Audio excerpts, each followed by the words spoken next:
Sometimes you just want a little magic, a few laughs, and a game that doesn't demand dozens of hours or intense focus.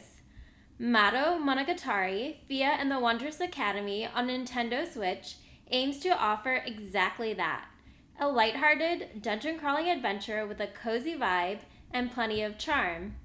It's not without its slow spots or repetition, but if you're in the mood for something gentle, quirky, and low pressure, this one might be worth a look. Hey friends, I'm Autumn.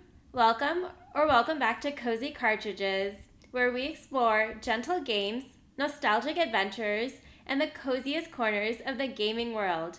If that sounds like your vibe, make yourself comfy and let's get started. In Fia and the Wondrous Academy, you play as Fia, an airheaded but well-meaning young witch who's just arrived at the prestigious ancient magical academy to follow in her grandmother's footsteps and study the magic arts. With her grandma's grimoire in hand and her loyal companion Carby by her side, Fia quickly finds herself labeled a troublemaker and placed in a special class designed to keep a close eye on her and a few equally chaotic classmates. The story plays out mostly through visual novel-style scenes with a cheerful, lighthearted tone. It leans more slice of life than epic fantasy, focusing on magical misadventures, school life, and budding friendships, with just a hint of mystery as you begin to uncover some of the Academy's deeper secrets. The biggest strengths of Fia and the Wondrous Academy are its charm, humor, and simplicity. The game is full of expressive, lovable characters, and the writing really leans into the silly and wholesome. Fia herself is a little chaotic in the best way, and her interactions with classmates range from adorable to laugh out loud funny. Who are her companions? Well, we've got Will, the overly enthusiastic wannabe hero, Lena, an out of this world genius who struggles with social interactions, and Eska. What can I say about Eska except her infatuation with Fia is over the top? Together, they must not only get through their classes, but also traverse dungeons. Combat and exploration take place in first-person dungeons, but the tone is never too serious. You're not fighting demons, you're trying to pass your classes and gather magical ingredients. It's all very low stakes. Combat blends turn-based mechanics with an ATB system, and while it's fast and accessible, it's also extremely simple. Almost to a fault if you're hoping for a challenge. You'll choose elemental attacks or spells to target enemy weaknesses, but there's not much in the way of tactical depth. It's cozy and quick-paced, sometimes even a little too much on the screen, but depending on your preferences, it may come across as easy or repetitive.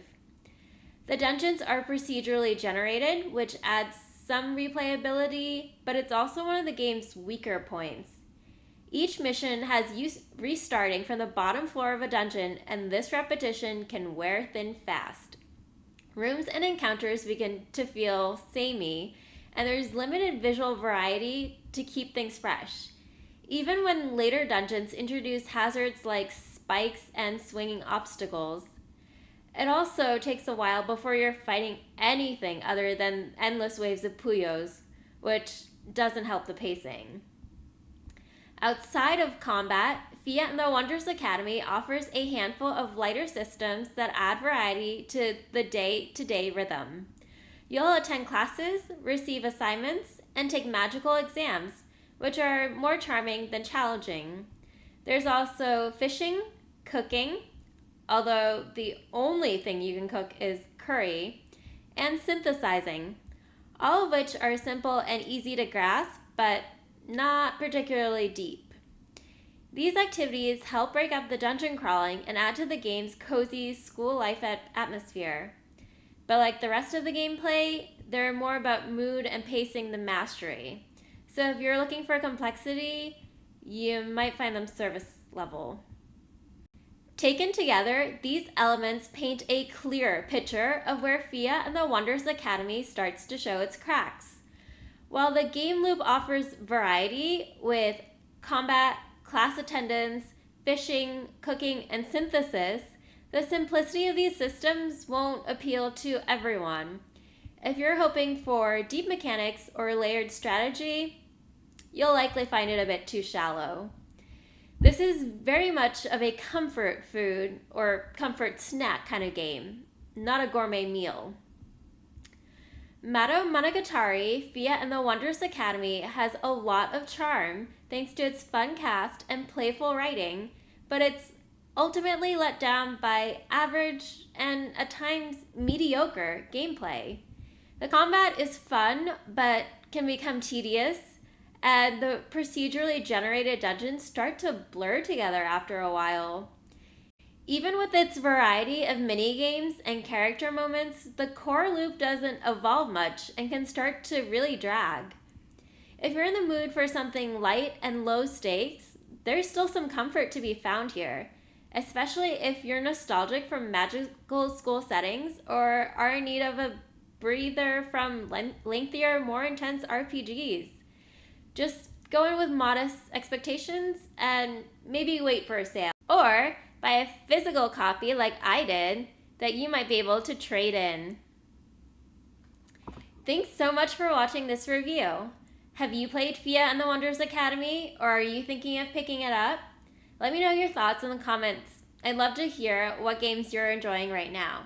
And if you like this video, don't forget to like, subscribe, and ring the bell so you don't miss my next cozy review. Until next time, stay warm, stay kind, and keep playing cozy.